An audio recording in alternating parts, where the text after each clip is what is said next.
আল্লাহর হাবিব একদিন নামাজ পড়তেছেন, হঠাৎ করে এক ব্যক্তি এসে বললেন, একজন এসে বললেন, আমার লাল ওটটা হারিয়ে গেছে। কি হয়ে গেছে? আমার লাল ওটটা হারিয়ে গেছে। ওটটার সন্ধান কেউ তোমরা জেনেছো কিনা? আমার নবীজি নামাজরত অবস্থায় ছিলেন। নবীজির যখন নামাজটা শেষ হয়ে গেল, নবীজি নামাজ শেষ হওয়ার পরে বললেন, তোমরা দোয়া করে দাও সে যেন তার লাল ওটটা খুঁজে না পায়। জোরে জোরে সুবহানাল্লাহ। রিঅ্যাকশন হয়ে গেল না? কি হয়ে গেল? দৌড়ে এসেছে, আমার লাল ওটটা কোথায় গেছে তোমরা দেখেছো কিনা? হাদিস শরীফ কিন্তু আমার নবীজি বললেন, তোমরা দোয়া করে দাও সে যেন তার লাল ওটটা খুঁজে না পায়। নবী গো, কেন গো? আমার নবীজি বলে দিয়েছেন, এই মসজিদ তোমার লাল ওটের তালাশের জন্য বানানো হয় নাই, এই মসজিদ বানানো হয়েছে মাওলার জিকিরের জন্য। এখানে জিকির ছাড়া অন্য কোনো কিছুই চলবে না। বন্ধু, যেই মসজিদে অনেক লম্বা জামাত হয়, বিশেষ করে শহরগুলোতে, আর গ্রামের মধ্যে হয় প্রতিনিয়ত জুম্মার দিনে, আছে না নাই? আমার দিকে তাকান, আল্লাহর হাবিব বলেছেন, আমরা যে রীতিমতো অনেক বড় একটা অন্যায় করি নামাজ পড়তে যাওয়ার পরেও আমরা সেদিকে খেয়াল নাই। আমার কথাগুলোকে আপনারা ব্রেনে ঢোকাচ্ছেন নাকি বের করে দিচ্ছেন? আমরা যখন নামাজ পড়তে যাই বন্ধু, একজন মানুষ অনেক লম্বা নামাজ পড়ে, কারণ কি? আল্লাহর পাগল। ওই নবীজি যেভাবে নামাজ পড়েছেন সে কিছুটা হলেও ওইভাবে ফলো করে, লম্বা সময় নিয়ে নামাজ পড়েন, সুন্নাত নফল পড়তে বেশি পছন্দ করেন। এখন আপনি তো কমার্শিয়াল, আপনি ডিজিটাল মুসল্লি, আপনি ফরজ ছাড়ার কিছু পড়বেন না। কি আমার কথাগুলো কি ভালো লাগে? আপনি কিন্তু একটু ডিজিটাল, একটু কমার্শিয়াল। আল্লাহও কমার্শিয়াল না, রাসূলও কমার্শিয়াল না, আল্লাহর ওলিরাও কমার্শিয়াল ছিলেন না। এখনো পৃথিবীর বুকে যাদের সিনায় অত্যন্ত 100% আল্লাহ রাসূলের প্রেম এবং ভয় আছে, তারাও বন্ধু কমার্শিয়াল না। বলে হুজুর যদি কাজ থাকে সেটা হলো ভিন্ন কথা, ওজোর থাকলে কোনো ফতোয়া চলবে না, ঠিক না? ঠিক। যেটা আপনার না পড়লে না, পরে চলে যান, পরে আপনারাই পড়বেন। আমার দিকে তাকান, আল্লাহর হাবিব বলেছেন, যদি একজন নামাজির সামনে দিয়ে অতিক্রম করাটা কত বড় অন্যায়, যদি কোনো মুসল্লি জানতে পারত, সে তাহলে 40 পর্যন্ত দাঁড়ায়া থাকত। আজকেও আসার সময় হাদিসটা দেখে এসেছি, কি পর্যন্ত? 40 পর্যন্ত দাঁড়ায়া থাকতো। এখানে কি রহস্য আছে না? বন্ধুরে আমার, 40-এর মানেটা কি? এটার মিনিংটা কি হতে পারে? আবু নজর বললেন, আবু জুহাইম কি আমাকে 40 দিনের কথা বলেছেন, নাকি 40 মাসের কথা বলেছেন, নাকি 40 বছরের কথা বলেছে, এটা আমার সঠিক মনে নাই। আমরা যদি সত্যিকারের আল্লাহ প্রেমিক হই, ভালোবেসে নামাজ পড়তে আসি, তাহলে আমরা 40 বছরটাই ধরে নিব। কথা বলেন না কেন? আমি মনে মনে ভাববো, আল্লাহ আমি নামাজটা তাড়াতাড়ি শেষ করে ফেলেছি, কিন্তু তোমার পাগল তোমার সাথে এমন প্রেমের ডুরি লাগাইছে, নামাজ তো শেষ হচ্ছে না। আমি কারণ সে পৃথিবীর কারো গোলামি করছে না, কপালটা তোমার কদমে ঠেকাচ্ছে। আমি 40 বছর পর্যন্ত দাঁড়িয়ে থাকবো, তারপরে আমি নামাজের সামনে দিয়ে অতিক্রম করব না। আওয়াজ করে বলুন না আল্লাহু আকবার। বন্ধু, যখন নামাজ পড়বেন আমি আপনাদেরকে ট্রেনিং দিই। নামাজ যখন পড়বেন মনে মনে কি খেয়াল করবেন আমি বলি। যখন আপনি কিবলামুখী হয়ে নিয়ত বাঁধবেন, নিয়ত বাঁধার পরে আপনি মনে মনে চিন্তা করবেন, আমার সামনে যেন খানায় কাবা, আমি যেন বাইতুল্লাহর সামনে নামাজ পড়তেছি দাঁড়িয়ে দাঁড়িয়ে, আমি যেন প্র্যাকটিক্যালি বাইতুল্লাহকে দেখতে পাই। আপনি কিন্তু দাঁড়িয়েছেন আপনার বাড়ির মসজিদে, কোথায়? কিন্তু ওই যে বলেছি, আসল মানুষ হলো কোনটা? কালটা। আপনার এই চর্মচক্ষু কিন্তু খানায় কাবা দেখার শক্তি নেই। আপনার অন্তরের চক্ষু দেখতে পাবে আপনার সামনে প্র্যাকটিক্যালি খানায় কাবা। প্রথম কন্ডিশন। দ্বিতীয় কন্ডিশন হলো আপনি যেখানে দাঁড়িয়েছেন মনে করতে হবে এটা ফুলছেরাতের ফুল। তার মানে নামাজটার মধ্যে এত বেশি মনোযোগ থাকতে হবে আপনার। একটু যদি অমনোযোগী হন আপনি হয়ে যাবেন জাহান্নামী। এই জন্য আপনাকে মনে করতে হবে আমি যেন দাঁড়িয়েছি ফুলছেরাতের পোলের উপর, আর নামাজ আপনি মনে করবেন এটা আমার জীবনের শেষ নামাজ। আপনি মনে করবেন আমার ডান দিকে জান্নাত অবস্থিত, আমার বাম দিকে জাহান্নাম অবস্থিত, আমার পিছনে দাঁড়িয়েছে আজরাইল। আমার কাছে মনে হয় আমার নামাজটা শেষ হতে দেরি রে, আজকে আমার প্রাণ পাখি নিয়ে যাবে আজরাইল, আমার মরণ হয়ে যাবে। ওই চিন্তাগুলো নিয়ে যখন আপনি নামাজে যাবেন বন্ধু, ওই নামাজ আপনাকে আল্লাহ পর্যন্ত পৌঁছে দেবে। প্রতিদিন শিফট আকারে ফেরেশতা আসে আমাদের কাছে, প্রতিদিনই কি আকারে ফেরেশতা আসে? শিফট আকারে। শিফট বুঝেননি? তার মানে সকালে একটা টিম, আবার বিকালে একটা টিম, আছে না? আবার কেউ কেউ যখন বড় বড় কোম্পানিতে চাকরি করে শিফট চেঞ্জ হয়। কেউ কেউ কিন্তু কোনো কোনো দিন কারো কারো ভাগ্যে পড়ে দিনের অংশটা, আবার কারো কারো ভাগ্যে আবার রাতের অংশ। এটাকে বলা হয় শিফট, ঠিক না? বন্ধু বলে, হুজুর এখানে আসলেন কেন? নামাজের মর্যাদা বোঝানোর জন্য। ফেরেশতারা যখন সকালে আসে বিকালে চলে যায়, বিকালে আসে সকালে চলে যায়। আল্লাহ রাব্বুল আলামিন প্রশ্ন করে ফেরেশতারা, রে তোমরা যে পৃথিবীর বুকে গিয়েছিলে আমার উম্মত বান্দাগুলোকে কি অবস্থায় রেখে এসেছো? ফেরেশতারা বলতেছে, আল্লাহ আমি যাওয়ার পরে দেখেছি আপনার বান্দা নামাজরত অবস্থায়, আবার এখনো আসার সময় দেখে এসেছি আমার নামাজরত অবস্থায়। মজার কোনো শেষ আছে নি? তবে শুক্রবারটা বেশি সেনসিটিভ।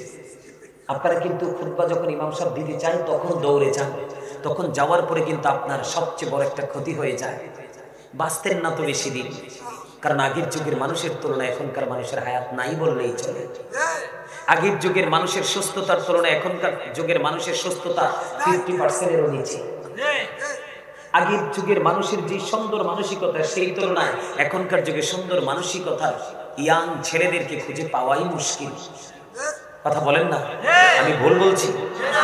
আপনার সামনে দেখেন কত সুস্বাদু খাবার, কিন্তু আপনার বডিতে এমন বেদি বাসা বেঁধেছে, সামনে থাকার পরেও খেতে পারছেন না। আমরা পারছি না, এটা আমাদের কর্মের ফল। কিসের ফল? আরো জোরে বলেন না, কিসের ফল? কর্মের ফল। বন্ধু আমি আপনাদেরকে বলি, জুম্মার দিনে যে আপনারা খুতবা দেওয়ার সময় যে দৌড়ে চলে যান, জুম্মার দিনের তালিকায়, ফেরেশতাদের তালিকায় যে আপনার নামটা ওঠার কথা সেটা তো উঠছে না। বলে হুজুর কেন গো, সেই তালিকা থেকে আমি কেন আউট হয়ে গেলাম? আউট হয়ে যাওয়ার কারণ হলো বন্ধু, যখন ইমাম সাহেব খুতবা দেওয়ার জন্য মসজিদের মিম্বরে দাঁড়িয়ে যায়, খুতবাটা এতটাই জরুরি, এতটাই গুরুত্ব বন্ধু, যেই ফেরেশতারা আপনার লিস্ট করাই নিয়ে যেতে থাকে। আল্লাহর অর্ডার হলো, যখন ফেরেশতারা খুতবা দেওয়া, ইমাম সাহেব খুতবা দিবে, তখন তুমি তোমার ডায়েরিটাকে ক্লোজ করে নাও, বন্ধ করে নাও, তুমিও ওই ইমাম সাহেবের খুতবার জন্য দাঁড়িয়ে যাও। আমরা কতটাই কপাল পোড়া। ফেরেশতারা কি জান্নাতে যাবে? তারা জান্নাতের খাদেম, ঠিক কিনা বলে? আমরা আমাদের জন্য তারা খাদেম হিসেবে কাজ করবে। ওই ফেরেশতাদের মধ্যে যদি এটা থাকে, আপনার আমার মধ্যে আরো বেশি থাকা দরকার না? কিন্তু আপনি আমি কি করছি না? ওই কাজটা বন্ধু আপনি আমি করছি না। নামাজ যদি পড়তে হয়, আল্লাহর গোলামি যদি করতে হয়, করার মতো করবেন।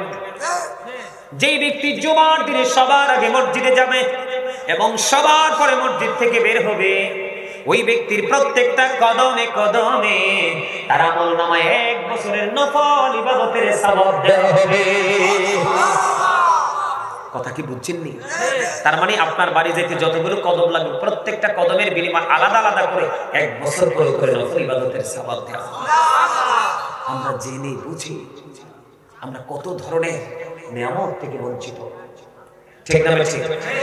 শোনেন, সিয়াসিত্তার অন্যতম গ্রন্থ বুখারী শরীফ, বুখারী শরীফের নির্মাতা যিনি ইমাম বুখারী, ঠিক কিনা?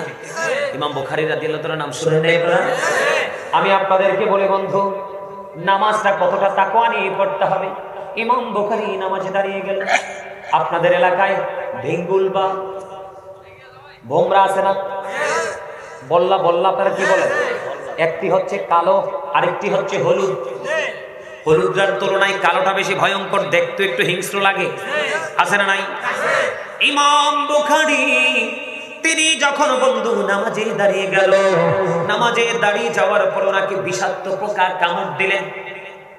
এই পোকাগুলোর কামড় খাইতে অত্যন্ত বিষে ভরা এদের দাঁত।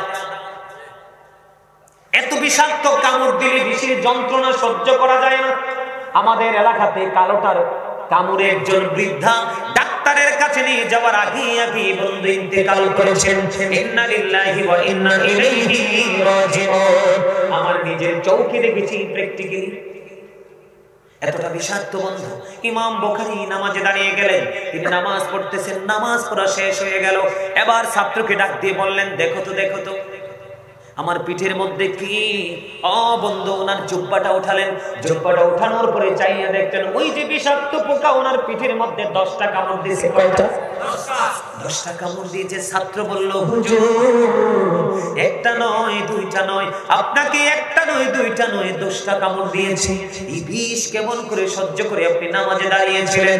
এবার ইমাম বুখারী তিনি ডেকে বললেন, আমি যখন নামাজে দাঁড়িয়ে যখন কোরআন তেলাওয়াত শুরু করেছি, আমার কাছে কোরআন এত মধুর মনে হয়েছিল, ওই বিষাক্ত পোকার বিষে ভরা মুখ দিয়ে যে আমাকে কামড় দিয়েছে এটা আমি অনুভবই করতে পারি না।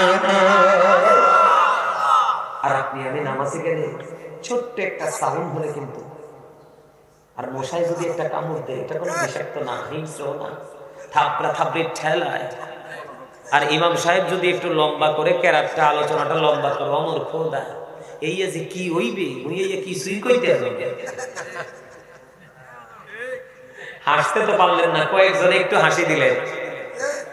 আচ্ছা, মাঝখান দিয়ে একটু বরিশালের কথা বলছি। আপনাদের কাছে বরিশাল? এখান থেকে কাছে বরিশাল? আরে মনু কি কইতেছেন? আমি মুই তো বরিশাল যাইয়াইছি। নদী পার হইলে তো মাত্র এদিক দিয়ে শরীয়তপুর পার হইয়া বহুদূর বরিশাল, ঠিক না? বুঝানোর জন্য বলেছি নামাজকে অত্যন্ত গুরুত্ব দিয়ে পড়তে হবে। আমরা নামাজ পড়ি ঠিকই, কিন্তু আমাদের আরেকটা অসচেতনতা আছে, বলবো। আপনার আমার ঘরের মধ্যে কত দামি দামি পাঞ্জাবি আলমারিতে তাও করে রেখে দিয়েছি, কিন্তু নামাজে নেই না। জিন্স প্যান্ট, শর্ট গেঞ্জি, শর্ট শার্ট পরে যাই, কিন্তু আপনারা জানেন না লম্বা জামা পরে নামাজ পড়া একটা অতিরিক্ত সুন্নাত। যে ব্যক্তি একটা সুন্নাত, মৃত সুন্নাতকে জিন্দা করে দিবেন, তাকে দেখে অন্য কেউ এই মৃত হারিয়ে যাওয়া সুন্নাতকে আবার তারা জাগ্রত করবে। ওই ব্যক্তির আমল নামায় 100 শহীদের মর্যাদা দিয়ে জান্নাতে ঢোকানো হবে। রাসূলের সুন্নাতকে ছোট করার কোনো সুযোগ নেই। ফরজ তো শুধু সাময়িক অল্প কিছু, আর পুরো জীবন জুড়ে সুন্নাত নফল আমাদেরকে আপন করে ঘিরে রেখেছে। সুবহানাল্লাহ ওয়ালহামদুলিল্লাহ লা ইলাহা ইল্লাল্লাহ, সুবহানাল্লাহ ওয়ালহামদুলিল্লাহ লা ইলাহা ইল্লাল্লাহ, লা ইলাহা ইল্লাল্লাহ, লা ইলাহা ইল্লাল্লাহ। জগৎ করবে ও যারা রোজ হাসরে করবেন তিনি উম্মতের ফয়সালা।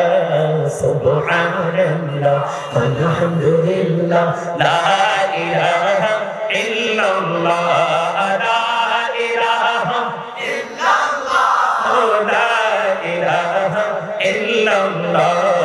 আরশ কুরসি লৌহ কলম সৃষ্টি যাহার ওসিলা, আরশ কুরসি লৌহ কলম সৃষ্টি যাহার ওসিলা। নিজে আল্লাহ খুশি হইয়া নাম রাখলেন হাবিবুল্লাহ। সুবহানাল্লাহ আলহামদুলিল্লাহ লা ইলাহা ইল্লাল্লাহ, লা ইলাহা ইল্লাল্লাহ, লা ইলাহা ইল্লাল্লাহ, লা ইলাহা ইল্লাল্লাহ মুহাম্মাদুর রাসূলুল্লাহ সাল্লাল্লাহু আলাইহি ওয়াসাল্লাম। জোরে জোরে বলেন আলহামদুলিল্লাহ। জিকিরটা কার কার কাছে ভালো লেগেছে? দুই হাত তোলা দেখেন। আলহামদুলিল্লাহ। হাত নামান।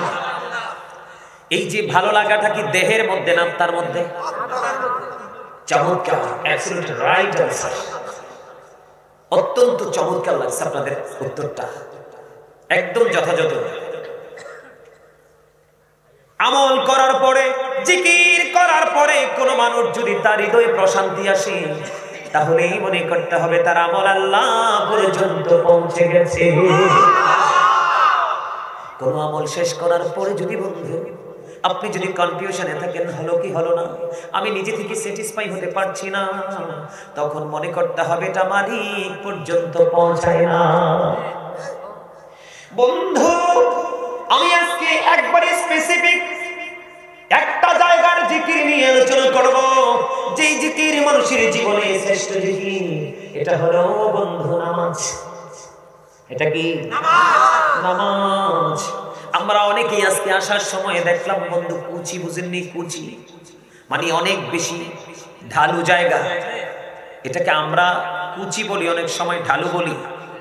আসার সময় হঠাৎ করে আমার চোখ পড়লো অনেক কুচির মধ্যে সমিলের পাশে একটা লোক কাপড় চোপড় গায়ে বেঁচে আপনার পাল্লির মধ্যে ধরে লাকড়িগুলো মেপে মেপে দিচ্ছেন, আরেকজন সরিয়ে দিচ্ছে। তখন আমি আমার গাড়ি থেকে যখন হঠাৎ করে আমার দৃষ্টি গেল বন্ধু, আমি তখন আমার সঙ্গীদেরকে বললাম ওইদিকে তাকাও, তাকিয়ে দেখো মসজিদ কত স্মার্ট জায়গা, একেবারে পরিষ্কার, সর্বোচ্চ ক্লিন, আলোয় আলোয় ভরা। মুসল্লিদের সুখের জন্য চারপাশে থাই গ্লাস দিয়ে আপনি একবার 100% ফিল আপ করে নিয়েছেন।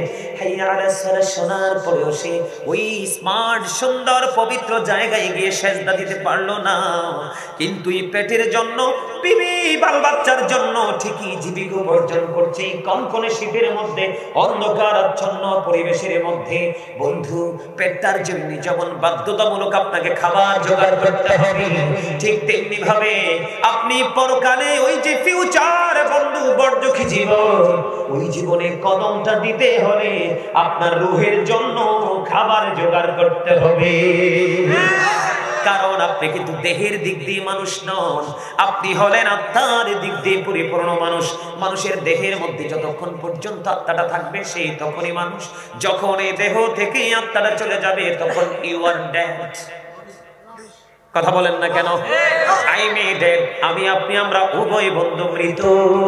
তাহলে এখান থেকে বোঝা যায় আপনার আমার দেহটা বন্ধু আসল নয়, এইটা হলো একটা খাঁচার মতো, আর আসলটা হলো ভিতরে অচিন পাখি। কোন দিন কেমন করে আসলো, আবার কোন দিন কোন অবস্থায় কোথায় যে আমার মধ্য থেকে আপনার মধ্য থেকে চলে যাবে, এটা যেমনি ছিল আদিকাল থেকে বন্ধু অজানা, এখনো পর্যন্ত আপনার আমার কাছে অজানা। কথা বলেন না কেন? তাহলে আসলটা কোনটা? আত্মাটা, রূহটা, যেটাকে ইংলিশে বলা হয় সোল। আত্মাটা শুধু প্লেসটা চেঞ্জ করে, স্থান পরিবর্তন করে। আল্লাহ বলেছেন সে the soul is the word of my lord, কওলির রূহ মিন আমরি রব্বি, first tense, present tense, future tense, অতীত, বর্তমান, ভবিষ্যৎ। একদিন এই রূহটা ছিল আলমে আরোহের রূহের জগতে, আজকে আছে আপনার আবার মধ্য হয়ে পৃথিবীতে, আরেকদিন চলে যাবে বন্ধু বর্জকি জীবনে। যেদিন কবরে চলে যাবে রে, সেই দিনকার মতো অসহায় আর কোনোদিন হব না। এই জন্য বন্ধু আমি ছোট্ট একটা আয়াত তেলাওয়াত করেছি পবিত্র কালামে হাকিম থেকে। আল্লাহ রাব্বুল আলামিন বলেছেন ইয়া আইয়ুহাল্লাযীনা আমানু কু আনফুসাকুম ওয়া আহলিকুম নার। আল্লাহ বলেছেন ঈমানদারগণ, আমাদেরকে বলেছেন ঈমানদারদেরকে রেখে রেখে আল্লাহ বলেছেন তুমি জাহান্নাম থেকে বাঁচো এবং তোমার পরিবারকেও জাহান্নাম থেকে বাঁচাও। আল্লাহ বলেছেন ও believers, save yourself and your families from the fire। আল্লাহ বলেছে ঈমানদার তুমি জাহান্নাম থেকে বাঁচো রে, আর তোমার পরিবারকেও তুমি জাহান্নাম থেকে বাঁচাও। বাঁচাইতে হলে আপনাকে সর্বপ্রথম হতে হবে ঈমানদার। ঈমানের পরে আপনার প্রথম কাজ হলো মাওলার জিকির, আর এই জিকিরটা হলো নামাজ। আমি আপনাদেরকে বলি নামাজ হলো দেহের সাথে মাথার মতো। নামাজটা কি? আমি সোজা মিসাল আপনাদেরকে দেই। আপনার আমার দেহের সাথে যদি মাথা না থাকে আপনি আমি বাঁচবো না। দেহের সাথে মাথা না থাকলে বন্ধু মানুষ বাঁচে না। ঠিক তেমনি ভাবে একজন মানুষ, সে মানুষ ঠিকই হলো কিন্তু নামাজ ঠিক মতো পড়লো না, সে কখনোই জীবিত মানুষ নয়। কারণ যিনি জিকির করে তিনি হলেন জাকির, আর বললো জাকির মানে হলো জিন্দা। আর যিনি জিকির ইচ্ছে করে ছেড়ে দেয়, জিকির করে না, ইনি হলেন মরা। যিনি নামাজ ছেড়ে দিল, তার দেহ থেকে মাথাটা কি হয়ে গেল? আলাদা হয়ে গেল, সে কখনোই জীবিত মানুষ হতে পারে না। আপনাদেরকে বুঝে নিতে হবে নামাজ কাকে বলে বন্ধু, নামাজের গুরুত্ব কতটুকু। আল্লাহ বলেছেন আকিমুস সালাত, তোমরা সালাত কায়েম করো। তার মানে আপনি নিজে নামাজ পড়বেন এবং আপনার আহলে আওলাদ পরিবার শুভাকাঙ্ক্ষীকে নামাজ পড়ার জন্য তাদেরকে ট্রেনিং দিবেন। কেন দিবেন? আল্লাহ বলেছেন সূরা আনকাবুতের মধ্যে ইন্নাস সালাতা তানহা আনিল ফাহশাই ওয়াল মুনকার। আল্লাহ রাব্বুল আলামিন বলেছেন তোমরা সালাত কায়েম করো, কারণ নামাজ মানুষকে খারাপ অশ্লীল কাজ থেকে বাঁচিয়ে রাখে। সুবহানাল্লাহ বলেন না? আপনি যদি বলেন হুজুর আমি খারাপ কাজ ছাড়তে পারি না, অন্যায় ছাড়তে পারি না, মানুষকে বকা দেওয়া ছাড়তে পারি না, দোকানে মানুষকে ব্যবসার মাধ্যমে ঠকানোটা বন্ধ করতে পারি না, এমনি করে করে আমি সামাজিকতা করি, সামাজিকতা করতে গিয়ে মানুষের উপর জুলুম আমি ছাড়তে পারি না, হুজুর আমাকে একটা মন্ত্র শিখিয়ে দেন, আমি মন্ত্র শিখিয়ে দিব নামাজ। কারণ সব উল্টা হতে পারে, আপনার আমার মালিকের জবান কুদরতি জবান কখনোই উল্টো হতে পারে না।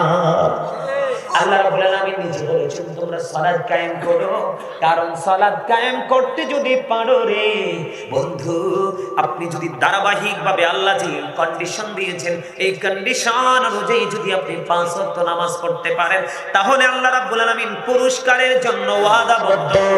কিন্তু আল্লাহ যে কন্ডিশন দিয়েছেন, রাস্তা দেখিয়ে দিয়েছেন, ওই রাস্তা অনুযায়ী যদি আপনি নামাজ পড়তে না পারেন, তাহলে আল্লাহ রাব্বুল আলামিন পুরস্কারের ক্ষেত্রে বন্ধু ওয়াদাবদ্ধ নয়।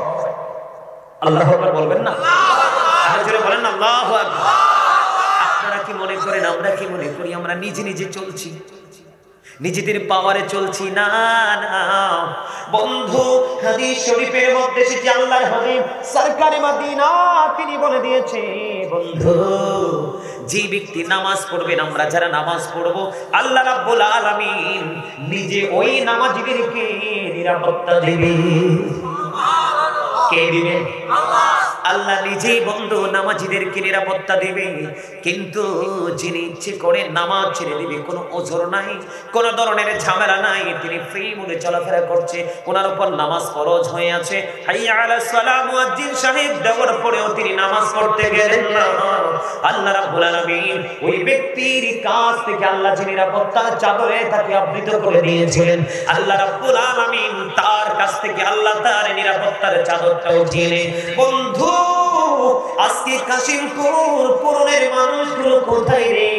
আমার ভাই বাবাদেরকে বলবো, আমার মা বোনদেরকে বলবো গো, হৃদয়ের জানালা খুলে তোমরা সবাই শোনো, আল্লাহ রাব্বুল আলামিন যদি কোনো বান্দার কাছ থেকে বন্ধু নিরাপত্তার চাদর উঠিয়ে নেয় রে, দুনিয়া এবং আখিরাতে তার মতো অসহায় আর কেউ হতে পারে না।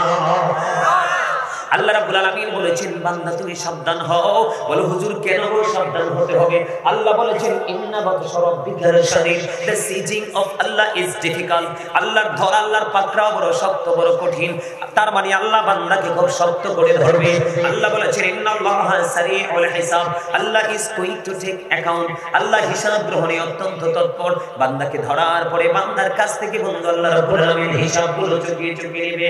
রে যুবক বন্ধু, তোমাদেরকে আমি মেসেজ দিতে চাই রে, আল্লাহ রাব্বুল আলামিন জিবরাইলকে একটা পাওয়ারফুল স্পেশাল ফেরেশতা হিসেবে ওনাকে তিনি আল্লাহ সৃষ্টি করেছেন।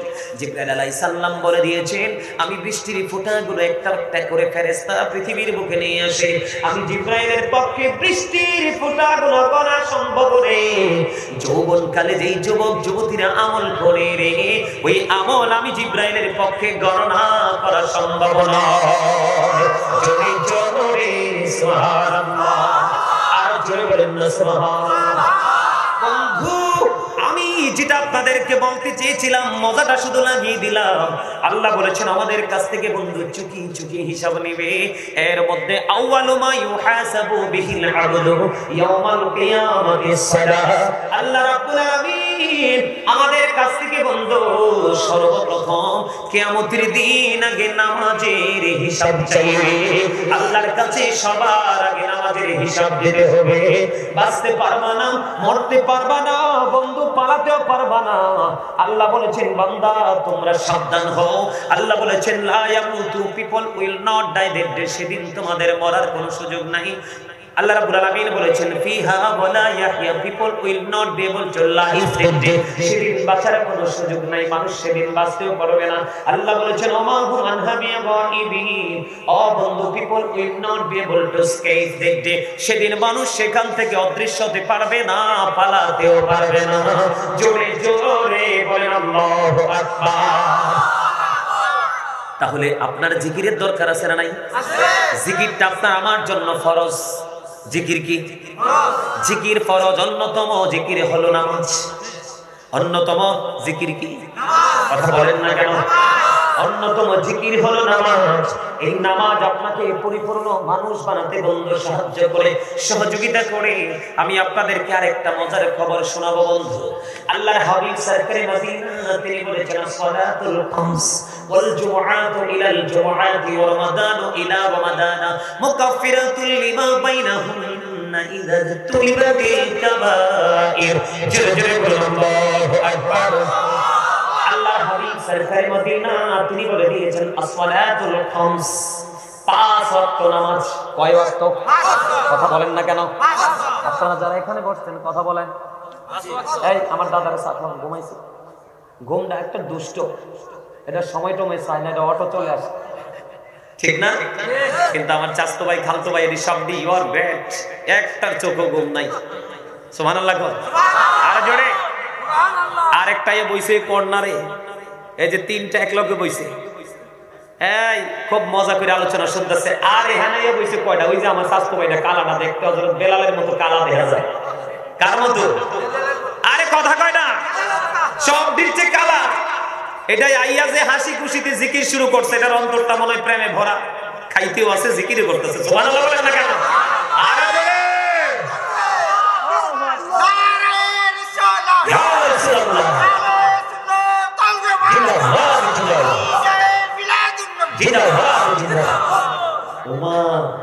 আমি সব সময় কই প্রেম কিন্তু চামড়ায় থাকে না, প্রেম থাকে কালবে, অন্তরে, রুহে। সুবহানাল্লাহ কোন এক্সাম্পল দেখছেন নি? হ্যাঁ, লোকটা কিন্তু ছোটখাটো, বয়স আমার চেয়ে বেশি, কিন্তু আওয়াজটা খুব বিকট না? এটা হচ্ছে নবীর প্রেমিকদের সাউন্ড। এটা কবরে যাওয়ার পরেও সাউন্ডটা খুব স্ট্রং থাকবে। যখন প্রশ্ন করবে তোমাদের মধ্যে যে একটা নবী আইছিল, ওই নবী সম্পর্কে তুমি কি চিন্তা করছিলা, কি ভাবছিলা? ফেরেশতারা যখন প্রশ্ন করবে, বুখারী শরীফের মধ্যে আসছে, আমরা সবাই জানি কবরে 3টা প্রশ্ন হবে। কয়টা হবে? অধিক অধিক অধিক বেশি যারা রাসূলকে ভালোবাসে, রাসূলকে আদর্শ হিসেবে ধারণ করে নিয়েছে। কারণ আল্লাহর সকল বিধানের মডেল হলো আল্লাহর হাবিব, যাকে আপন করে নিয়েছে। ওই ব্যক্তি বলে ফেরেশতারা রে, ওই আমি সাক্ষ্য দিচ্ছি আল্লাহ ছাড়া কোনো মাবুদ নাই, তিনি হলেন আল্লাহর প্রিয় বান্দা এবং আল্লাহর প্রিয় রাসূল। আমার বলতে দেরি, ওই চাচার আওয়াজ দেখে আমার এই হাদিসটা মনে পড়ে গেল। এই আওয়াজ দিতে দেরি রে, গায়েব থেকে আওয়াজ আসবে বন্ধু।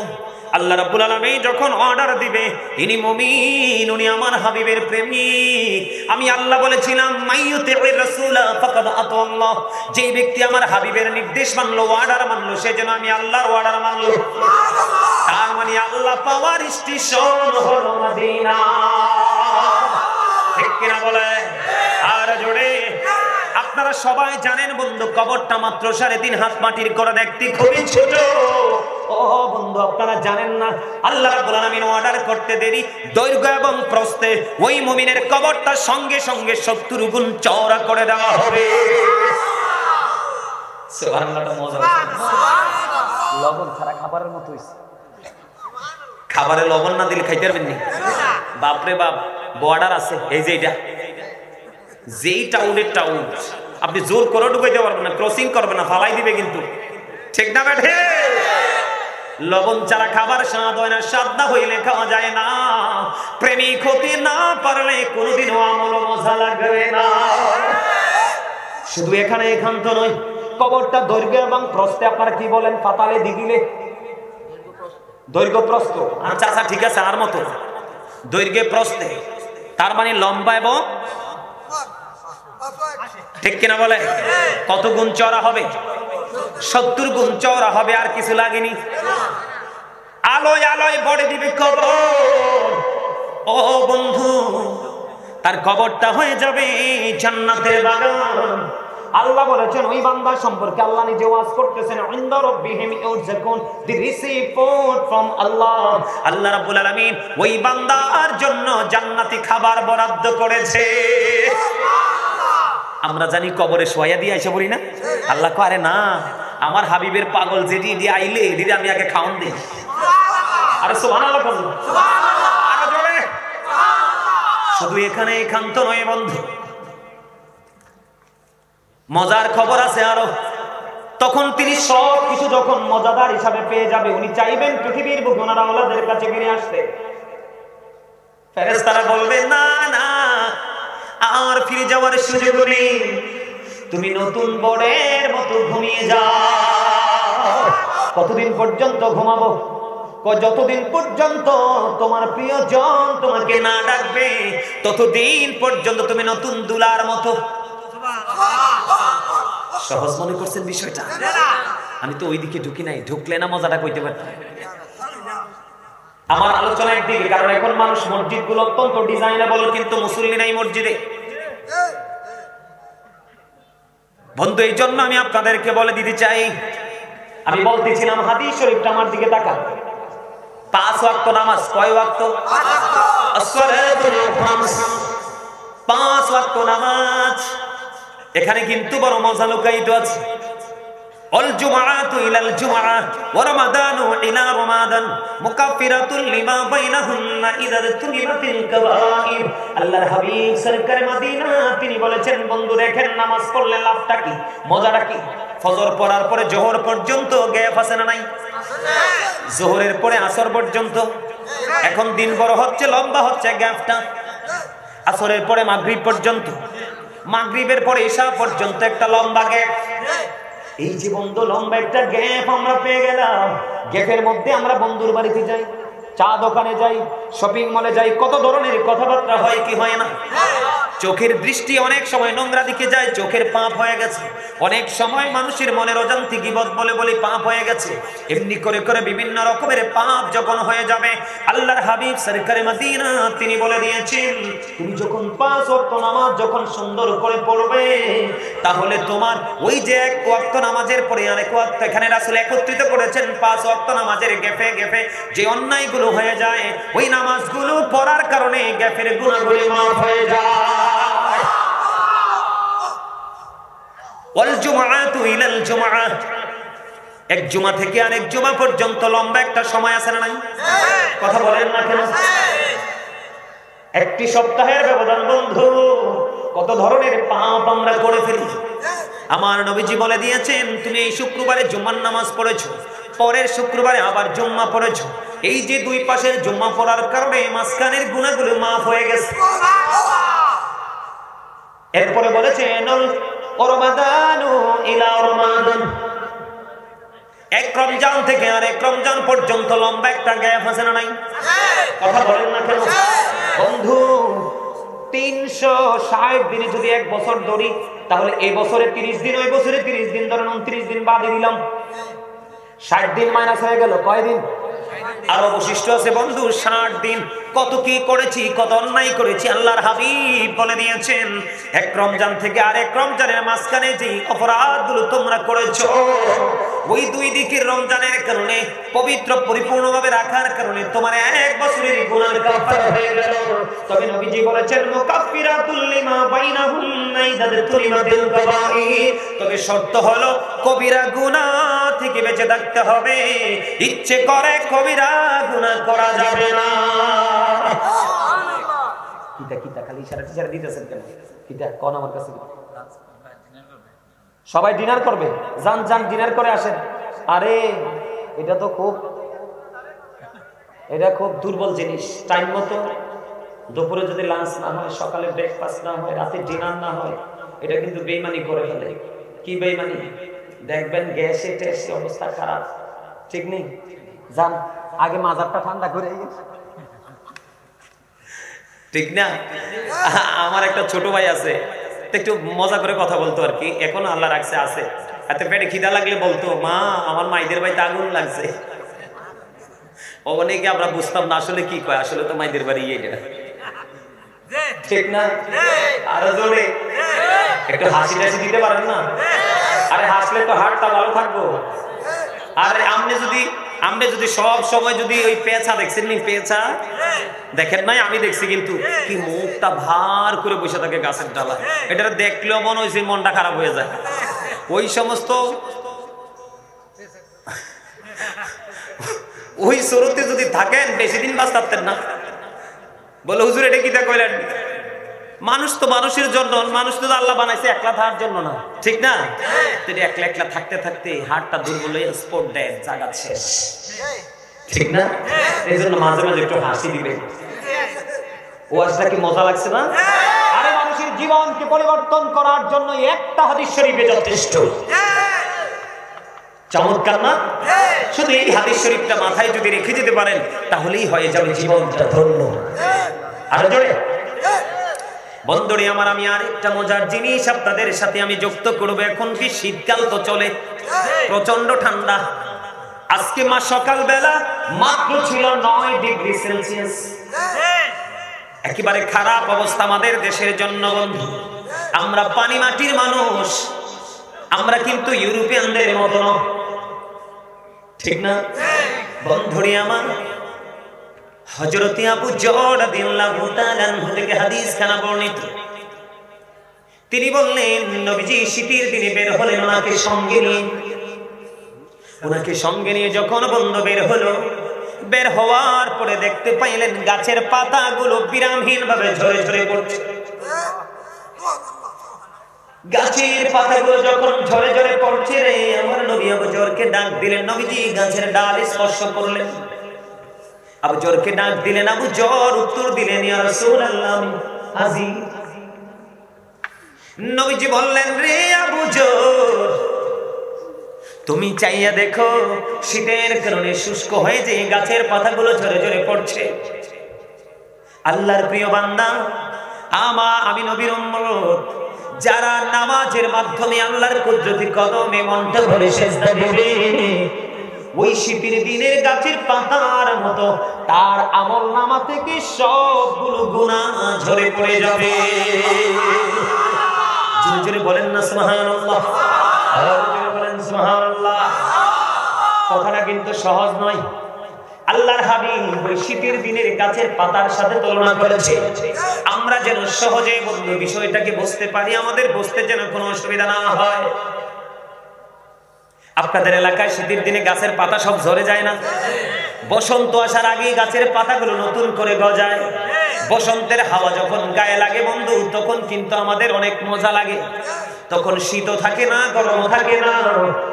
দেখছেন নি পুরনো গাছের পাতাগুলো ময়লা ছয়লা নোংরা দেখা যায়, এগুলো ঝরে যখন পড়ে যায়, নতুন যখন পাতাগুলো গজায়, গাছটাকে দেখতে অনেক অনেক বেশি মায়া লাগে। বন্ধু অকাশিমপুর পূরণের মানুষ, তুমি যখন নামাজ পড়বা রে বন্ধু, নামাজ পড়ার পরে ঠিক তেমনি ভাবে তোমার আমল নামা থেকে সব নোংরামি দূর হয়ে যাবে। তখন তোমার সব কিছু পবিত্র হয়ে যাবে। তোমাকে দেখতে সবার কাছে বড় মায়া লাগবে, তোমার চেহারাটা হয়ে যাবে নূরানি। জোরে জোরে সুবহানাল্লাহ। হযরত আবু হুরায়রা রাদিয়াল্লাহু তাআলা আনহু থেকে হাদিস বর্ণিত, আপনার আমার প্রাণের নবী তিনি বলে দিয়েছেন, তোমাদের বাড়ির আঙিনায় যদি একটা পুকুর বা নদী থাকে, কি থাকে? পুকুর বা নদী থাকে, তোমরা যদি দৈনিক 5 বার গোসল করো, তোমাদের শরীরের মধ্যে কোনো ময়লা থাকবে না। ঠিক তেমনি ভাবে উম্মত, তোমরা যদি রে আল্লাহ রাব্বুল আলামিনকে ভালোবেসে এবং ভয় করে যদি তোমরা 5 ওয়াক্ত নামাজ যদি যথাযথ নিয়মে যদি তোমরা 5 ওয়াক্ত নামাজ পড়তে পারো, তাহলে তোমার আমলনামা থেকে সবগুলো গুনাহ ঝরে পরিষ্কার হয়ে যাবে। আমি আপনাদেরকে বলি, আমাদের দামটা কত, আমাদের মর্যাদাটা কত, আমাদের পাওয়ার কত বন্ধু। ঈসা রুহুল্লাহ আমাদের নবীজির আগের নবী ছিলেন, পৃথিবীতে তিনি বিচরণ করেছেন। ঈসা রুহুল্লাহ একদিন বন্ধু রাস্তা পথে হাঁটতেছে, হাঁটার সময় হঠাৎ করে ওনার সামনে বন্ধু প্র্যাকটিক্যালি একটা দৃশ্য ওনার চোখের সামনে পড়ল। দৃশ্যটা কি? দৃশ্যটা হলো বন্ধু, তিনি নজর দিয়ে দেখলেন একটা পাখি। পাখিটা একবার তার শরীরটাকে ধুলাবালির মধ্যে বন্ধু নোংরা করে ফেলছে। আমি এক্সাম্পল যদি দেই, আপনারা গ্রামের মধ্যে মুরগি এবং মোরগকে দেখেননি? দেখবেন মাটি আপনারা একবারে উঠাইতে গর্ত করে ফেলে, তার পুরো শরীরটাকে দেখবেন একবারে বালুময় করে ফেলে, একটু দূরে গিয়ে ঝাড়া দিয়ে পরিষ্কার করে আসেনি? ঠিক তেমনি ভাবে বন্ধু ঈসা নবীজি দেখতে পাইতেছেন ঈসা রুহুল্লাহ একটা পাখি একবার তার শরীরটাকে ময়লা করছে, আরেকবার বন্ধু তিনি ওই পানির মধ্যে গিয়ে গোসল করতেছে ধাপ দিয়ে। একবার ময়লা করলেন, গোসল করলেন, আরেকবার ময়লা করলেন, গোসল করলেন, আরেকবার ময়লা করলেন, গোসল করলেন, এমনি করে 5 বার। ঈসা রুহুল্লাহ আশ্চর্য হয়ে গেল, কি রে এটার মানেটা কি? আশ্চর্য ধরনের দৃশ্য দেখতে পাচ্ছি। তখন আল্লাহর হাবিব আল্লাহ রাব্বুল আলামিন আল্লাহ নবীর কাছে সমাধান পাঠিয়ে দিলেন, ফেরেশতা পাঠিয়ে দিলেন। ফেরেশতা এসে আল্লাহর নবী ঈসা রুহুল্লাহকে ডেকে বলেন, নবী গো, ও নবী, আপনার চিন্তা করার কোনো কারণ নেই, টেনশন করার কোনো কারণ নেই। কেন কারণ নেই? কই এটা হলো আখির নবীর উম্মতের নিদর্শন। আমি না বললাম সুবহানাল্লাহটা জান্নাতের ফল? এরপরও সুবহানাল্লাহটা কিন্তু অনেকেই বলেন নাই। দুর্বল হলে চলবে না, মরার পরে কিন্তু আর সুযোগ, অসুস্থ হলেও তো সুযোগ নাই, কথা বলেন না? এখন ভালো আছে, একটু পরে অসুস্থ হলেও কিন্তু আল্লাহর গোলামি করতে। এই জন্য তুমি অসুস্থ হয়ে যাওয়ার আগে সুস্থতাকে কাজে লাগাও। তুমি ব্যস্ত হয়ে যাওয়ার আগে তোমার ফ্রি সময়কে তুমি কাজে লাগাও। তোমার অর্থ ফুরিয়ে যাওয়ার আগে তুমি আল্লাহর সন্তুষ্টির জন্য দান করে যাও। মৃত্যুবরণ করার আগে তুমি তোমার জীবনকে কাজে লাগাও। বুঝে নিতে হবে, বুদ্ধিমান মানুষ ছাড়া সূক্ষ্ম চিন্তা করা কখনোই সম্ভব। ঈসা নবীকে কি বলতেছেন? কথা কর না, আপনারা না বললে মুখস্থ হবে না তো। এটা কার নিদর্শন? আখির নবীর উম্মতের নিদর্শন। কি ধরনের নিদর্শন? ওই যে পাখিটা দেখছেন ধুলাবালি লাগাচ্ছে, তার মানে এইটা হলো আল্লাহর হাবিবের উম্মত অপরাধ করবে। অপরাধটা করার পরে যখন তিনি হাইয়া আলাস সালাম মসজিদে শুনবেন, নামাজের জন্য সহ হাইয়া আলাল ফালাহ শুনবে, তখন তিনি পাগল পারা হয়ে ওনার অপরাধের কথা তিনি চিন্তা করবেন না। মসজিদে গিয়ে আল্লাহর কুদরতি কদমে সিজদা দিবেন। সিজদাটা দিতে দেরি রে, তার আমলনামা থেকে গুনাহগুলি ঝরে যেতে দেরি করবে না। তার মানে হলো ধুলাবালি মানে হলো অন্যায়, পাপ, অপরাধ। গোসল মানে হলো গুনাহ থেকে মুক্তি, নামাজ। এমনি করে করে প্রতিদিন তুমি যখন অপরাধ করবে বন্ধু, অপরাধের কথা ভয় করে বলে আমি পাপী এটা মনে করি তুমি কখনোই মসজিদ থেকে দূরে থেকো না, নামাজ পড়তে চলে যাবে। বন্ধু আমার দিকে তাকান, ছোট্ট একটা হাদিস আমি ব্যতিক্রমী ঢুকাই। অনেক মানুষ কিন্তু নিজেকে অনেক বড় পাপী অপরাধী মনে করে সে নামাজ পড়ে না, মসজিদে যায় না। আমি তো অন্যায় করেছি, এই কাজ কখনো করবেন না। আল্লাহর হাবিব সরকারে মদিনা তিনি বলে দিয়েছেন, তুমি পাহাড় পরিমাণ অন্যায় করেছো, যদি মৃত্যুবরণ করার পূর্বে তুমি আল্লাহকে ভয় করে আল্লাহর কাছে ক্ষমা চেয়ে যদি মাসির মাথার সম পরিমাণ একটা ফোঁটা চোখের পানি যদি তুমি পালাইতে পারো আল্লাহর দরবারে, তাহলে তোমার সমস্ত জীবনের গুনাহ মাফ হয়ে যাবে। জাহান্নামের আগুনটা তোমার জন্য হারাম করে দেওয়া হবে। আপনারা বুঝেন নাই তো? শয়তান কইছে আল্লাহ তোমার বান্দা যতদিন পর্যন্ত বিচরণ করবে ততদিন পর্যন্ত আমি পথভ্রষ্ট করব। আল্লাহকে তুলে ক্ষমতা দিলাম, আমার কথা শুনে রাখ, আমার বান্দা যেই পর্যন্ত আমার কাছে ক্ষমা চাইতে থাকবে সেই পর্যন্ত আমি ক্ষমা করতেই থাকব। কারণটা কি? এত আমাদেরকে এত এক্সপেক্ট করার কারণ কি? আল্লাহ বলেছে ফি আই সূরাতিন মা শাআ রাক্কাবাক। আরে আমরা লইয়া ওয়াজ করতেছে আল্লাহ, আর সুবহানাল্লাহ তো এখনো বন্ধ রাখছেন, ব্যাপারটা কি? সব সময় দেখবেন মসজিদে গেলে হুজুররা কয় জোরে কর, মাহফিলে গেলে কয় জোরে কর। এই জোরে কর মানে কি জানেন? আপনার আমার আওয়াজটা যত বড় হবে, শয়তানের কানের পর্দা ফেটে যাওয়ার উপক্রম হবে, শয়তান একেবারে পালাইতে থাকবে।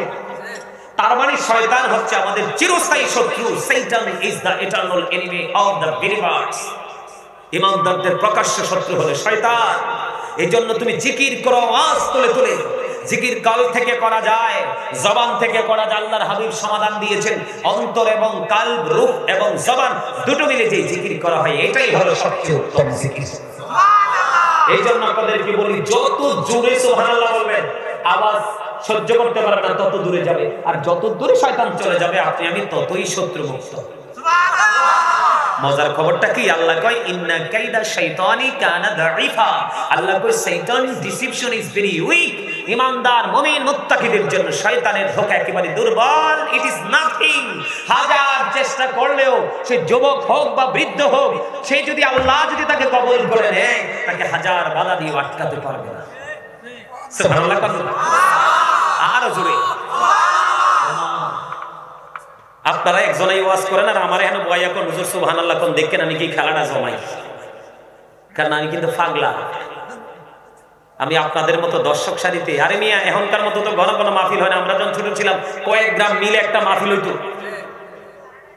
সব প্রত্যেকটা মাহফিলের প্রথম মুসল্লি ছিলাম আমি, আমার যতটুকু মনে পড়ে।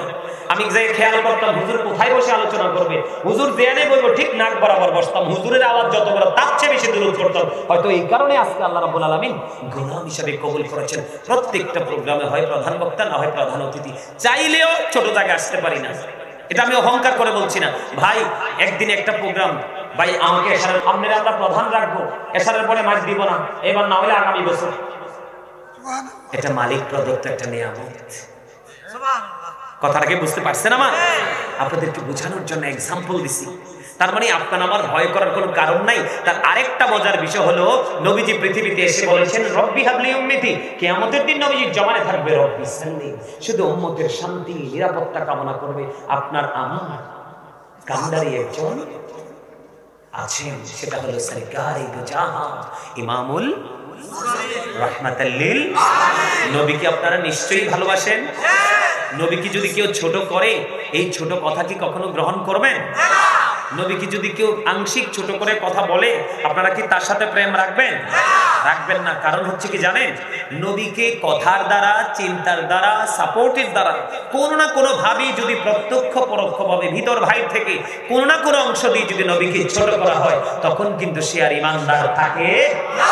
আমাদের ঈমানই হলো নবী, কারণ নবীকে ভালোবাসার সর্বোচ্চ মর্যাদা দেওয়া আমাদের জন্য ফরজ, ইভেন নবীর আহলে বাইত পরিবার সহ। কারণ এই যে নামাজ দিয়ে তো ওয়াজ করতেছি, মজা করতেছি, নামাজ পড়তেছি, আপনার আমার মাজাই কুলাইতো না। জানেননি আপনারা? বন্ধুরে আমার, এই তো চলছে মেরাজের রজনী বন্ধু। আল্লাহর হাবিব মেরাজ করেছেন সশরীরে, আর আমাদের জন্য মেরাজ দিয়ে এসেছেন নামাজ। আমরা আল্লাহর সাথে কথা বলি নামাজের মাধ্যমে। তাহলে আমরা কিন্তু জুদা নই। আল্লাহর হাবিবের প্রেমের মধ্যে একটা নিদর্শন, আমাদের জন্য 50 ওয়াক্ত নামাজ বরাদ্দ। মুসা নবী কয় আল্লাহর হাবিব গো, আপনার উম্মত তো দিন দিন দুর্বল হয়ে যাবে গো। আপনার উম্মত 50 ওয়াক্ত নামাজ পড়বে না, জীবন জীবিকা দুনিয়া নিয়ে ঘুরবে, ধীরে ধীরে তারা দুর্বল হয়ে যাবে গো নবী, আপনি কমাইয়া আনেন। সুবহানাল্লাহ বলবেন না? মুসা কালিমুল্লাহ পরামর্শ দেওয়ার পরে আল্লাহ রাব্বুল আলামিনের কাছে আপনার আমার প্রাণের নবী মুসা এবং আল্লাহর কাছে 9 বার বন্ধু আসা যাওয়া করেছেন। 9 বারে হয়েছে 18 বার, একবার যাওয়ার একবার আসা। সুবহানাল্লাহ বলেন না? বন্ধু আমাদেরকে কে না ভালোবাসে? অন্যান্য নবীরা পর্যন্ত আফসোস করেছে, বন্ধু আমরা যদি নবী না হইয়া আখির নবীর উম্মত হইতাম রে, আমরা ধন্য হয়ে যেতাম। এবার আল্লাহর কাছে আসা যাওয়ায় 9 করে 18, 45 ওয়াক্ত নামাজ মাইনাস 5 নং কত? 45। আমার চাচাই কইছে 45 রাকাত কি হয়ে গেল? বাদ দিয়ে দিলেন। আপনার আমার প্রাণের নবী চেয়েছেন 5 ওয়াক্ত। কয় ওয়াক্ত? আল্লাহর কাছে চিঠি লিখেছেন প্রেমের বরকতময় প্রেমের হাতে, প্রেমের কলম দিয়ে চিঠি লিখেছেন, মালিক ভালো তো বেশিছো, আরো ভালোবাসা দাও আমার উম্মত গুলোর জন্য। আমি চাই আমার উম্মতের জন্য 5 ওয়াক্ত নামাজ। আল্লাহ কয়, হাবিব আপনি যা চেয়েছেন আমি তাই বরাদ্দ দিলাম, কিন্তু আমি আল্লাহর কথা তো 2 রকম হতে পারে না। আমি তো বলেছি 50 ওয়াক্ত। হাবিব গো, আমি আল্লাহ আপনাকে কথা দিলাম গো, যদি আপনার উম্মত 5 ওয়াক্ত নামাজ আমার দেখানো সিস্টেম অনুযায়ী যদি পড়তে পারে গো, আমি তার আমলনামায় প্রতিদিন 50 ওয়াক্তের সওয়াব দিয়ে দিব। আওয়াজ করে বলে সুবহানাল্লাহ।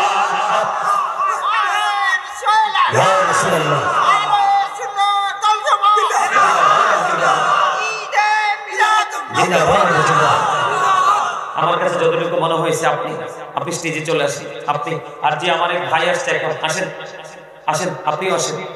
এই যে সাদা টুপি আমার দিকে তাকান, লুঙ্গি পরানো, হ্যাঁ আসেন স্টেজে আসেন আপনারা। এই হচ্ছে প্রেম। একই প্রেম, ভালোবাসা। এজন্য আমি একটা গজল লিখেছি, প্রেমেরই বাজারে কি যাবি চলে রে, আমিও যাব তোর সঙ্গেতে। এই বাজারটা কিসের? কথা কয় না কেন? আরে আরো জোরে কর। আলহামদুলিল্লাহ, আলহামদুলিল্লাহ। বসেন। কি মজা লাগছে না? আরো জোরে কর না, আর একটু মহব্বতে। বন্ধুরে আমার, আমি যদি আপনাদেরকে ছোট্ট করে বলি, কেন রে ভাই বেনামাজি নামাজ কেন পড়ো না, বেনামাজি মারা গেলে দুজকে তার ঠিকানা। প্রথমত আসবে ফজর, পড়বে ফজর যে জনা, ফজর হবে পায়ের খড়ম, তামার তাপ লাগবে না। ফজর গেলে আসবে জোহর, পড়বে জোহর যে জনা, জোহর হবে মাথার ছাতি, সূর্যের তাপ লাগবে না। জোহর গেলে আসবে আসর, পড়বে আসর যে জনা, আসর হবে হাতের রুমাল, পুষবে গায়ের পচিনা। আসর গেলে আসবে মাগরিব, পড়বে মাগরিব যে জনা, মাগরিব হবে খাওয়ার সম্বল, পিপাসা তো লাগবে না। মাগরিব গেলে আসবে ঈশা, পড়বে ঈশা যে জনা, ঈশা হবে হাতের লাঠি, বড় ভয় থাকবে না। ঈশা হবে হাতের বাতি, অন্ধকার থাকবে না। বলেন কেন হুড়ে বাইবে নামাজি নামাজ কেন পড়ো না, বেনামাজি মারা গেলে দুজকে তার ঠিকানা।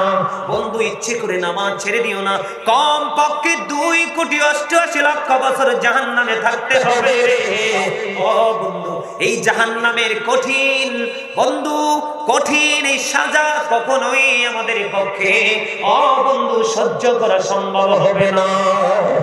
বন্ধু আমার, নামাজ এটা আল্লাহর কাছে সবচেয়ে প্রিয় জিনিস, কারণ মানুষের বডির মধ্যে যতটুকু জায়গা বানিয়েছেন, আমার দিকে তাকান, এর মধ্যে সবচেয়ে মায়া করে বানিয়েছেন মানুষের কপাল। এটা একমাত্র আল্লাহর কদমে বন্ধু ঠেকানো হয়। জোরে জোরে সুবহানাল্লাহ, আর জোরে বলুন না সুবহানাল্লাহ। বন্ধুরে আমার, আমি বলতে চেয়েছিলাম আল্লাহর হাবিব প্রস্তাব করেছেন 5 ওয়াক্ত। দেখেন সেটিংটা কেমন করে করেছেন বন্ধু। রাত পুরো শেষ, আপনি ইচ্ছে মতো ঘুমিয়েছেন, সকাল শুরু হবে সুবহ কাযিবের পর পরে বন্ধু সুবহ সাদিক শুরু। তখন দিন না রাত না, আপনার আমার কোনো ব্যস্ততাও নাই। এমন একটা সময় ফজর, দিনের একটা অংশ আমি প্রাণ ভরে বন্ধু কাজ করলাম। দেখেন দুপুরে লাঞ্চ টাইম এবং জোহরের টাইম একসাথে। আপনি অর্ধবেলা কাজ করার পরে একটু বিশ্রামের সময়, ঠিক কিনা বলেন? আপনি আবার খাওয়া দাওয়া করলেন বন্ধু, 10-12 মিনিট সময় নিয়ে নামাজটুকু আদায় করে নিলেন, আসরের নামাজ পড়লেন, আপনার ডিউটি শেষ। বাড়ি ফেরার আগে কর্মস্থল থেকে নামাজটা পড়ে বাড়ি আসলেন, আসার পরে সূর্য অস্ত গেল, দিনের খেলা শেষ হয়ে গেল, অন্ধকার বন্ধু গোটা পৃথিবী বিশেষ করে গোটা বাংলাদেশে ডানা মেলে দিল, দিনের আলো শুরু হয়ে গেল, আপনার দেহের বিশ্রামের স্টার্ট। অন্ধকার যখন হয় আপনার রিল্যাক্সের জন্য আল্লাহ রাত্র বানিয়ে দিলেন। বন্ধু আপনি তখন মাগরিবটা পড়লেন, খাওয়া দাওয়া শেষ করলেন, এশারের সময় শোয়ার সময় আপনি নামাজটা পড়ে ঘুমালেন। আমার দিকে তাকান বন্ধু, অনেক বড় একটা হাদিস, হযরত সামুরা ইবনে জুনদুব রাদিয়াল্লাহু তাআলা আনহু থেকে হাদিস কেন বর্ণিত। আপনারা কি বিরক্ত হন? আপনারা বিরক্ত হলে কি আমি ছেড়ে দিব? বিরক্ত হন না? আলহামদুলিল্লাহ।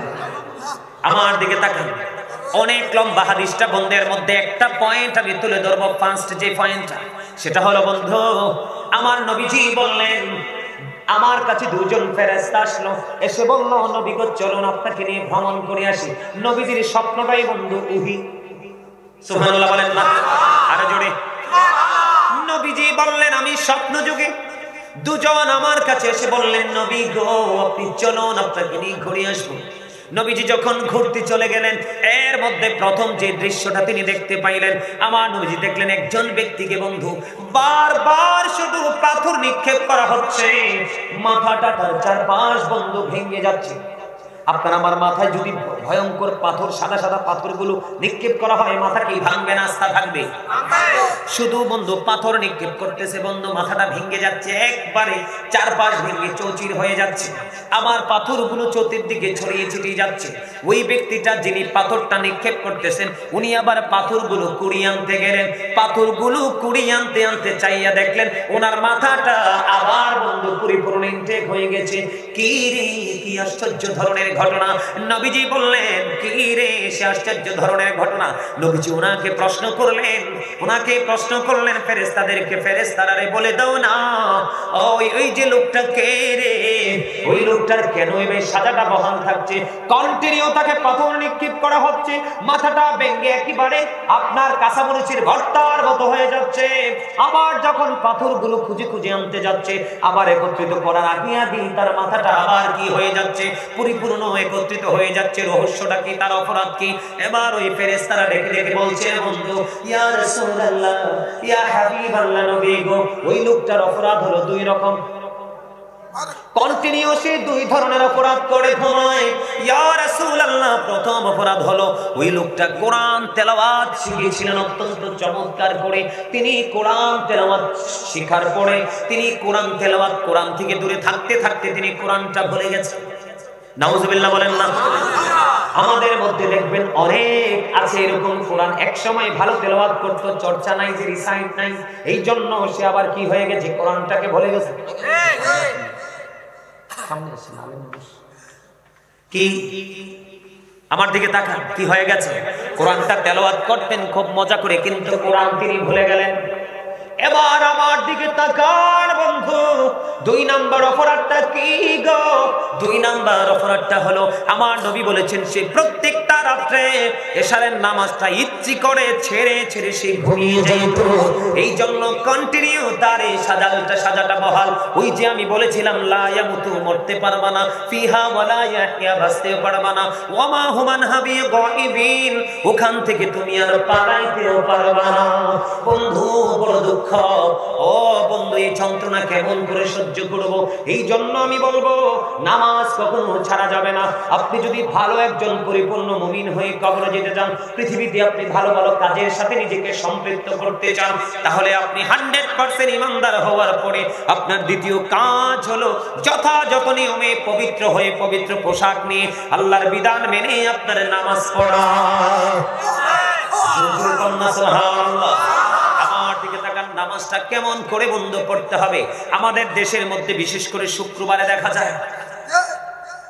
আজকেও আমি আপনাদেরকে বলি, কষ্ট পাবেন না, আমি যখন এই মসজিদের মধ্যে ঢুকেছি, আমি একজন মেহমান, আমি নামাজ পড়তে ঢুকেছি, আমার সাথে আরেকটা ছেলে সুন্দর চিকন করে দাঁড়িয়ে আছে। আমি দেখলাম আমার একটা ছোট ভাই, সে এই পাশে দাঁড়িয়ে নামাজ পড়ছে। এই কর্নারে একটা বেড দেওয়া আছে, বেডের উপর বসে বসে তিনটা ছেলে ইচ্ছে মতো কথা বলতেছে। যেটা আমি প্র্যাকটিক্যালি আমার কানের মধ্যে আওয়াজটা আসতেছে, তারা দেদারসে কথা বলতেছে। এই যে মসজিদের পবিত্রতা, মসজিদকে কিভাবে স্যালুট জানাতে হবে, মসজিদকে কিভাবে পৃথিবীর সকল কর্ম থেকে মুক্ত রাখতে হবে, এটা আমরা অনেকেই জানি না বন্ধু। আমি আপনাদেরকে বলে দিতে চাই, ইসলামের প্রথম খলিফা হযরত আবু বকর সিদ্দিক রাদিয়াল্লাহু তাআলা আনহু বন্ধু, ওনার জীবনী থেকে আপনাকে একটা মেসেজ দিব, শুনে নেন।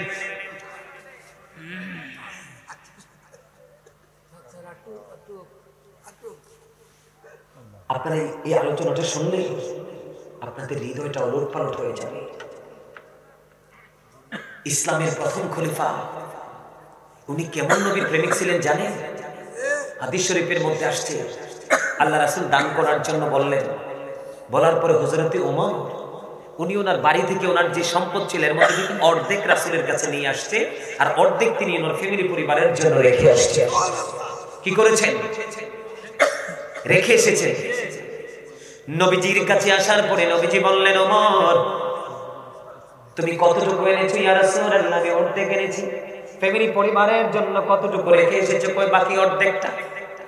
কারণ হলো হযরত ওমর বললেন, জীবনে প্রত্যেকটা ধাপে ধাপে আবু বকর গিয়ে আমার জীবনে কোনোদিন আমি আবু বকরকে হারাতে পারলাম না। আজকে নবীজি আমাকে বললেন কিছু দান করার জন্য, আমার কাছে কিন্তু আছে, আমি আজকে আবু বকরকে হারিয়ে দিব। এবার ওমরকে ডাক দিলেন, ওমর এদিকে আসো। ওমরকে যখন দিলেন, কতটুকু এনেছো? নবী অর্ধেক এনেছি, ফ্যামিলি পরিবারের জন্য কি রেখে এসেছো? ওই অর্ধেক রেখে এসেছি। এবার আবু বকরকে ডাকলেন। আবু বকর বললেন, আবু বকর কি? রাসূল বললেন, আবু বকর তুমি কতটুকু এনেছো? নবী আমার কাছে যতটুকু আছে আমি সবটুকু নিয়ে এসেছি। আর তোমার পরিবারের জন্য তুমি কি রেখেছো?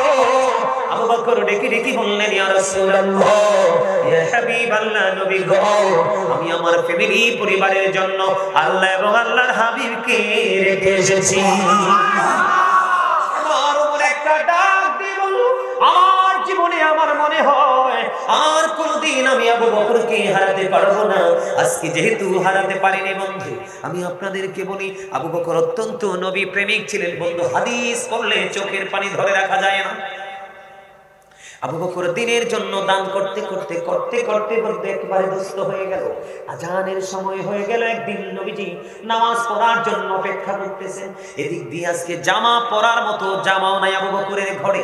এবার হযরত আবু বকর সিদ্দিক রাদিয়াল্লাহু তাআলা আনহু তিনি কি করলেন? ওনার ঘরের মধ্যে ছিল বালিশের গিলাফ কাবার, গায়ের মধ্যে ছিল ছোট্ট জামা।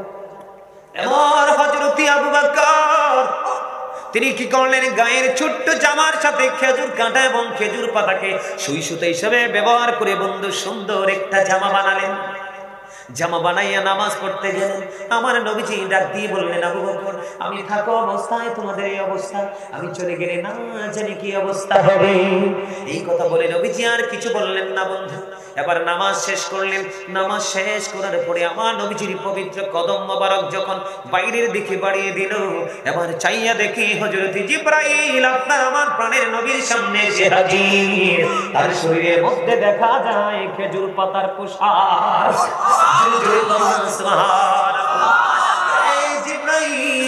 আমি ভাই জিবরাইল, আপনি যখন আমার কাছে আসেন আমি আপনার দেখতে পাই আপনার পরনে জান্নাতি পোশাক শোভা পায়। আজকে কেন গো আপনার পরনে খেজুর পাতার পোশাক দেখা যায়?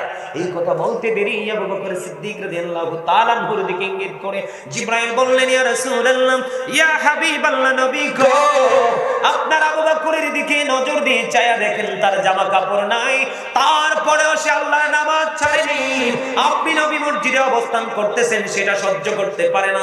সে যে জামার সাথে বালিশের গিলাফ জোড়া লাগাইলো, জোড়া লাগাইয়া ধৌত করে নামাজে আসতে নবী দেরি হয়ে গেছে। এদিক দিয়ে আল্লাহ রাব্বুল আলামিন আসমানের সকল ফেরেশতাদেরকে ডেকে ডেকে বললেন, ফেরেশতারা রে, তোমরা জমিনের দিকে নজর দিয়ে চায়া দেখো, আমার আবু বকর জীবনের সমস্ত সম্পত্তি বিলিয়ে দিতে দিতে দিতে দিতে একেবারে দস্ত হয়ে গেল। আজকে নামাজে যাওয়ার মতো পর্যন্ত কোনো পোশাক নাই রে। তারপরে আমার আবু বকর থেমে থাকেনি, নিজের গায়ের ছোট্ট জামার সাথে বালিশের গিলাফ যুক্ত করলো, খেজুর কাঁটা এবং খেজুর পাতা যুক্ত করে তোমরা সকল আসমানি ফেরেশতাকে আমার আবু বকরের সম্মানার্থে খেজুর পাতার পোশাক পরে নাও। যদি তোমরা কেউ খেজুর পাতার পোশাক পরতে আপত্তি করো, আমি তোমাদেরকে ফেরেশতাদের দপ্তর থেকে নামাতে বাধ্য হব। জিবরাইল বললেন, ইয়া রাসূলুল্লাহ, ইয়া হাবিবাল্লাহ, নবী গো, আল্লাহ রাব্বুল আলামিনের এই কঠোর হুঁশিয়ারি শুনতে দেরি আসমানের সকল ফেরেশতারা আজকে খেজুর পাতার পোশাক পরে দিয়েছে। নামাজের মর্যাদা, নামাজের কদর, নামাজের ইজ্জত আপনি আমি নামাজ পড়ার পরে সুদ ছাড়তে পারি না, ঠিক না? আপনাদের এলাকায় সুদ আসেনি তো এই ওয়াজ কার জন্য করলাম? আসলে ভাইজান আপনি কি রাইট বলছেন? নাউজুবিল্লাহ, নাউজুবিল্লাহ। তা আমি এতক্ষণই সময় কাকে দিলাম? শোনেন, বুখারী শরীফের মধ্যে এসেছে হাদিসখানা, আমার দিকে তাকান, আমার দিকে তাকান না, আপনারা রাগ করবেন না, আমি আপনাদেরকে বাঁচার রাস্তা দেখাই, এদিকে তাকান। যা করেছেন করে ফেলেছেন, আগামীকালকে থেকে নিজেকে শুধরানোর চেষ্টা করবেন। কারণ কি জানেন, আল্লাহ রাব্বুল আলামিন পবিত্র কালামে হাকিমে সূরা আলে ইমরানের 185 নম্বর আয়াতের শেষ অংশে আল্লাহ বলেছেন, ওমাল হায়াতুদ দুনিয়া ইল্লা মাতাউল গুরুর, এই দুনিয়ার জীবন, এই পৃথিবীর জীবন একটা ধোঁকা, প্রতারণা। কে বললেন? আচ্ছা আমি বলি আপনাদেরকে, আপনারা কিন্তু আসলে আমার সাথে কি আবার কেউ ঝগড়া লাগবে? ঝগড়া করবেন? যদি ঝগড়া করেন তাহলে কিন্তু আমি বলবো না। যদি বলে না হুজুর আপনি আমাদের আজকের জন্য আমাদের উপদেষ্টা হিসাবে আমি আপনাকে গ্রহণ করে নিয়েছি, আপনার যা বলার বলেন। আমি কিন্তু গতকালকে শোনেন, গতকালকে একটা প্রোগ্রাম করেছি আমাদের শহরে, ওই যে আমার সাথে আমার একটা পিচ্চি ছিল। আচ্ছা বলে আলেমরা কি সত্যের প্রতীক না? তবে সব আলেম কিন্তু সঠিক না। কিছু কিছু আলেম দিয়ে কিন্তু জাহান্নাম উদ্বোধন করবেন আল্লাহ। যারা জেনে বুঝি রাসূলকে ছোট করেছে, খাটো করেছে, রাসূলকে বেইজ্জত করেছে, সে কিন্তু নামাজ জীবনভর পড়েছে, রুকু সারা জীবন করেছে, মেসওয়াক করেছে, কোরআন তেলাওয়াত করেছে, দান সদকা করেছে, অনেক বড় মুফতি, কিন্তু সে দুচোখ খাটার পরে কি হয়ে যাবে? জাহান্নামে যাবে। কারণ নবী চিনতে পারেন নাই। আল্লাহ কয়, আমি যেই যার মাধ্যমে তোমাদের কাছে নিজেকে পাঠালাম তোমরা তাকেই তো অস্বীকার করেছে, ছোট করেছে। আমি বলেছি মর্যাদা দাও, সর্বোচ্চ সম্মানের আসনে আমার হাবিবকে বসাও। তুমি নিজে পাওয়ার খাটিয়ে নিজের মতো করে রাসূল সম্পর্কে যত নিচু করা যায় তত করেছো। শোনেন, আমাদের মধ্যে কিছু মানুষ আছে, আপনারা রাগ যদি করেন আমি কিছু করতে পারবো না। শোনেন, আচ্ছা আমাদের মধ্যে এমন কিছু উচ্চ শিক্ষায় শিক্ষিত জেনারেল লাইনে এমন কিছু পণ্ডিত যাদেরকে আমি বলি অভিশপ্ত পণ্ডিত। কালকে এক ডাক্তার, কি বড় ডাক্তার, নাম বললে আপনারা চিনে ফেলবেন। নাম বলবো না, কারণ সরাসরি যদি নাম বলি বিপদ হয়ে যাবে। নামটা আমি হাইড করে রাখলাম। আমার দিকে তাকান, সে কত বড় বেয়াদব, সে নাকি তাফসীর করে। তখন আমি বললাম যে আপনি কিভাবে তাফসীর করেন? বাংলা তরজমা স্বামী কইটা আছে রাইট, আপনি কিভাবে বুঝবেন? আপনি তো আরবি যে ক্লাসে যে গ্রামার পড়ানো হয়, নাহু সরফ পড়ানো হয়, মিজান মুসাইব পড়া হয়, এগুলো তো আপনি জীবনেও পড়েন না। এখানে আলেম আছেন না আপনারা? মিজান মুসাইব কি পড়ছে? কোনোদিনও তারা পড়ে নাই। তারা পড়ছে কি সায়েন্টিফিক গবেষণা তারা করে ডাক্তার হয়েছে, তাই না? আপনারা বলেন বাংলা ব্যাকরণ না বুঝলে কিন্তু আপনি বাংলা বুঝতে পারবেন না। ইংলিশ গ্রামার না জানলে কিন্তু আপনি ইংলিশ বুঝবেন না। হয়তো বা 2-4টা সেন্টেন্স ইউজ করতে পারবেন সহজ যেগুলো, কিন্তু আপনি ডিপে ঢুকতে পারবেন না। ঠিক কোরআনটাও এরকম, আপনি যখন নাহু সরফ মিজান মুনসাফ যখন আপনি জানবেন না, ওই বাংলা তরজমা যেটা আছে এখানে আছে কিনা জানি না, এটা শুধু আরবি কোরআন শরীফ। অনেক সময় দেখবেন কোরআনের নিচে তার অর্থটা দেওয়া থাকে। এক একজন এক এক রকম ভাবে কোরআনের তাফসীর করে। এখন এই তাফসীর করতে গিয়ে এখন কিন্তু বর্তমানে আমাদের দেশের মানুষ কি সঠিক আছে না বিভ্রান্তিতে আছে? তার কারণে এটার জন্য কিন্তু আপনারা দোষী না, দোষী কিন্তু আমাদের মতো মৌলবীরা। কারা? সে কিন্তু তার চিন্তাধারা থেকে লেখছে।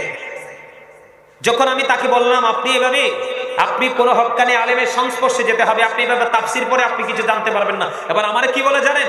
আমারে কয় আপনি তো আমাকে ইসলাম থেকে দূরে সরাই দিলেন। নাউজুবিল্লাহ বলবেন না? আচ্ছা আপনাদের দৃষ্টিতে আমার কথাটা কি যুক্তিযুক্ত হয়েছে নাকি এটা যুক্তির বাইরে চলে গেছে? আরো জোরে বলেন না।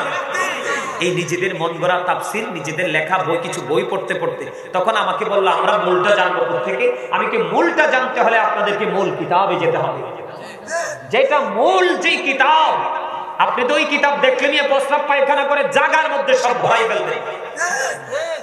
কথা কন না কেন আপনারা? এই কিতাব সব আলেমদের কাছে নাই।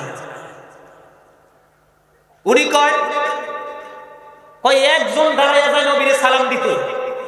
ওমা তুমি যখন ডাক্তার, তোমার চেম্বারে ঢুকো, রুগীরা তো অটো দাঁড়াইয়া যায়, কই তুমি তো এই সময় ফতুয়া খুঁজো না। আমি তো ডাক্তার, সামান্য একজন মানুষ, তুমি আমার সম্মানে দাঁড়াইছো কেন? ওইটা খুব মজা লাগে। রাসূলকে সম্মান করলেই বেদাত। অথচ এই যে আমার সামনে কোরআন, আল্লাহ সূরা ফাতির 9 নম্বর আয়াতের শেষ অংশে বলেছেন অতু আযজিরহু ওয়া তুআক্কিরহু। আল্লাহ বলেছেন help him and respect him, তোমরা আমার হাবিবকে সাহায্য করো এবং সম্মান করো।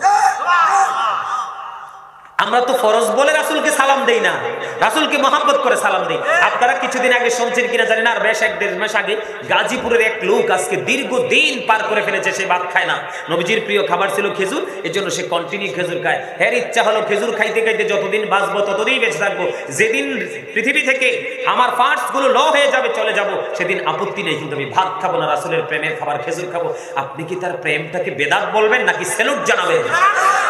এখন বর্তমান সময়ের কিছু বেয়াদব পণ্ডিত বের হয়েছে, এরা রাসূলের প্রেম। আরে ভাই, আপনার মন মানসিকতা নিয়ে আপনি কাজ করছেন, ওর মানসিকতা নিয়ে ও কাজ করছে। একজন আরেকজনকে গালি দেওয়ার তো কোনো দরকার নাই। কথা বলেন না কেন? একজন আরেকজনকে এনকার করার কোনো দরকার নাই। ইসলাম আপনাকে কাউকে এনকার করার কোনো সুযোগ দেয়নি। আপনার যদি ভালো না লাগে আপনি তাকে তালাক দিন। আমার কথা কি বুঝেন আপনারা? সম্মানিত উপস্থিতি, ওই যে আমার পিচ্ছি, সে অসুস্থ হয়ে গেছে। আজকে খবরটা জানতে পারলাম সকালে। সে যখন ডাক্তারের কাছে গেল, কিছু কিছু ডাক্তার আমি দেখেছি এমন সভ্য, আরে মেয়ে মরা মানুষ আইসিইউতে ঢুকায়, লাখ লাখ টাকা বিল করে। মানুষের শেষ যে ইমোশনাল জায়গাটা নিয়ে তারা শেষ খেলাটা খেলে। এদের ঈমান বলতে নাই, ম্যাক্সিমাম ডাক্তার নাস্তিক। বলে হুজুর আপনার তো কনফিডেন্স। আমি কি ইয়েস, আমি আল্লাহরে বলছি, আল্লাহ জীবনে কোনোদিন আমাকে কোনো ডাক্তারের কাছে নিও না। এটা ম্যাক্সিমামই নাস্তিক। শোনেন, আজকে বলি অত্যন্ত দুঃখ নিয়ে, আমার 2019 সালে নভেম্বরের 19 তারিখে আমার একটা কন্যা সন্তান আল্লাহ দিয়েছে, আমার প্রথম সন্তান।